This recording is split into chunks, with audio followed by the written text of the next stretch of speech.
नमस्कार, आप देख रहे हैं metro city post.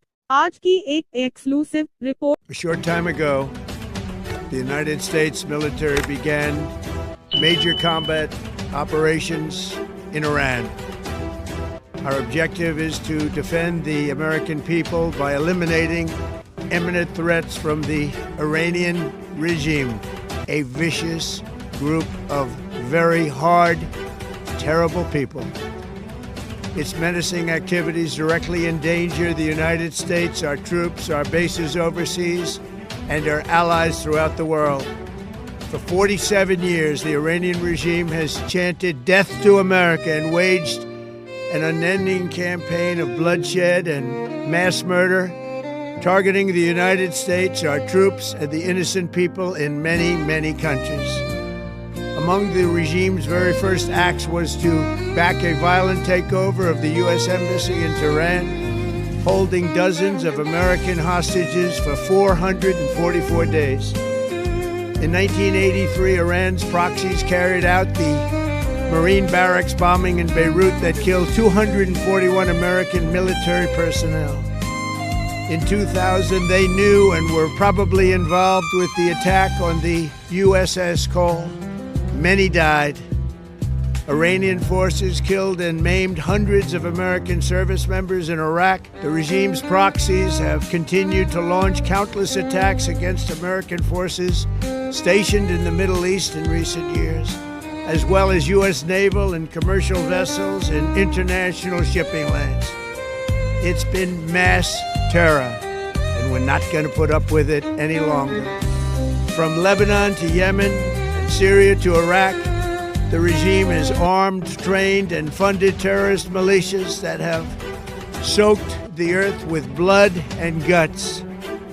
And it was Iran's proxy, Hamas, that launched the monstrous October 7th attacks on Israel, slaughtering more than 1,000 innocent people, including 46 Americans, while taking 12 of our citizens hostage. It was brutal.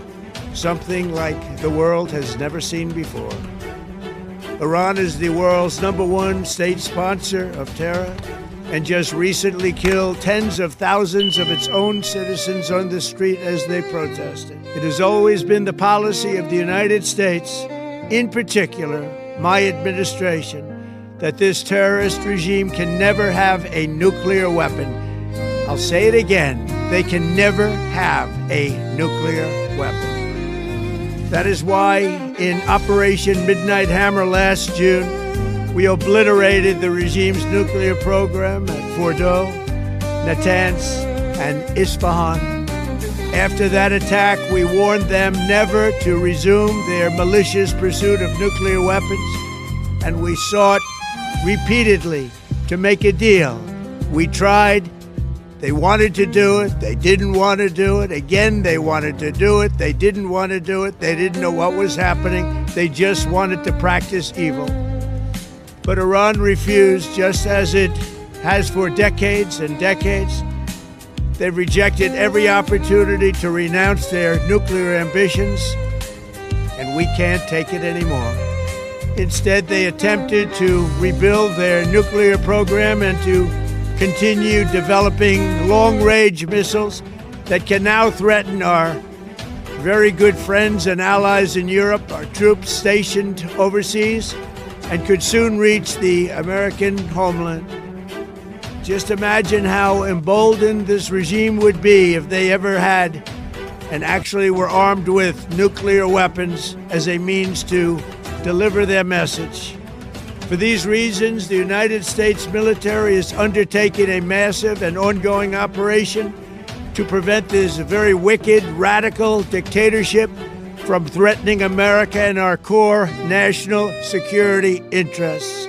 We are going to destroy their missiles and raise their missile industry to the ground. It will be totally, again, obliterated.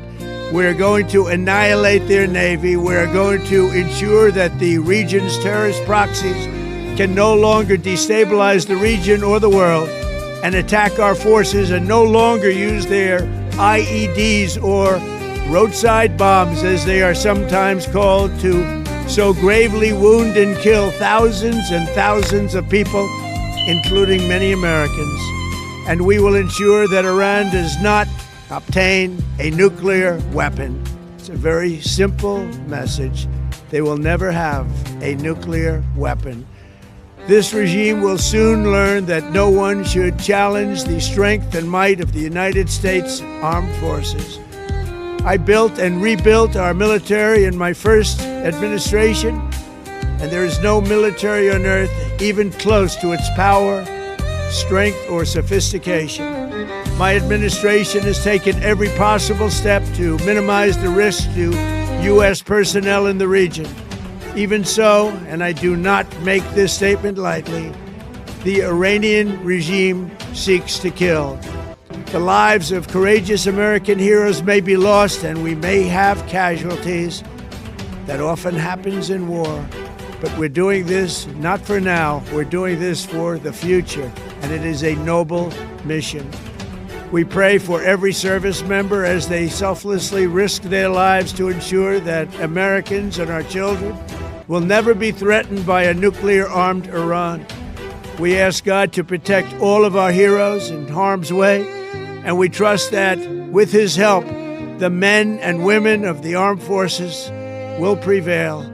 We have the greatest in the world, and they will prevail. To the members of the Islamic Revolutionary Guard, the armed forces, and all of the police, I say tonight that you must lay down your weapons and have complete immunity, or, in the alternative, face certain death. So, lay down your arms.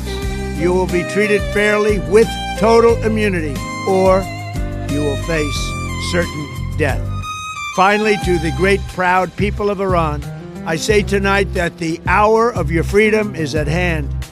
Stay sheltered. Don't leave your home. It's very dangerous outside. Bombs will be dropping everywhere. When we are finished, take over your government. It will be yours to take. This will be probably your only chance for generations. For many years, you have asked for America's help, but you never got it. No president was willing to do what I am willing to do tonight. Now you have a president who is giving you what you want. So let's see how you respond. America is backing you with overwhelming strength and devastating force.